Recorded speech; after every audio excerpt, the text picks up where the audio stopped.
original vision for Darksiders was pretty grand.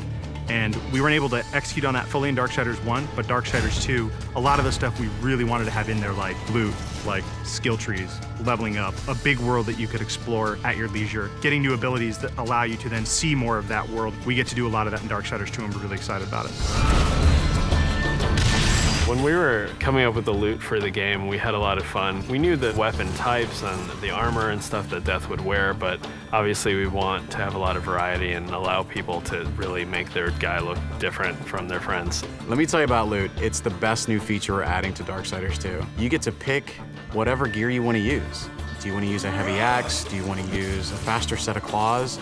Do you prefer extra fire damage? Do you want added strength? Do you want added stamina? There's got to be thousands of pieces of loot. I mean, not only is there a bunch of visual combinations, there's a bunch of statistical combinations. Of course, you're going to find just common stuff, and then you're going to start to find some that have magical properties. You're going to get some that really are loaded up with stats, and eventually, our top-tier loot is called possessed weapons, and those are going to be a lot of fun because they stay with you, and you're actually able to take items that you found, and you can feed those items into the possessed weapon to increase their power. Essentially, the possessed weapons level up with you based on how often you feed them with the loot that you don't want anymore. And I think it's that tier of loot that we're introducing that's going to be the most exciting. In Darksiders 2, we've got a skill tree. There are two major sides. You've got the Necromancer side and the Harbinger side. The Harbinger is more warrior-based, melee, in-your-face, hand-to-hand combat, weapon-based combat. Necromancer is your spellcaster.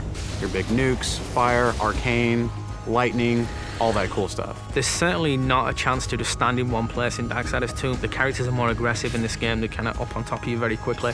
So one, you have to think a lot quicker than you did on the first one.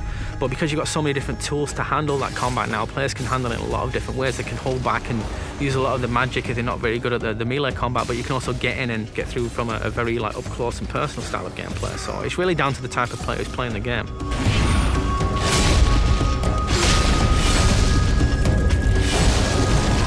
It's absolutely worth playing the game for the second time.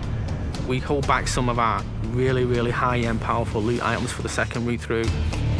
There are quests that are going to force you to explore the world into nooks and crannies you didn't even know existed, and to go down through some pretty serious content. And some are funny, some are serious, but there's a lot to see. It sort of harkens back to the elements that were special in old school games. That's what we really wanted to pack into Darksiders 2. We want people to sense our passion.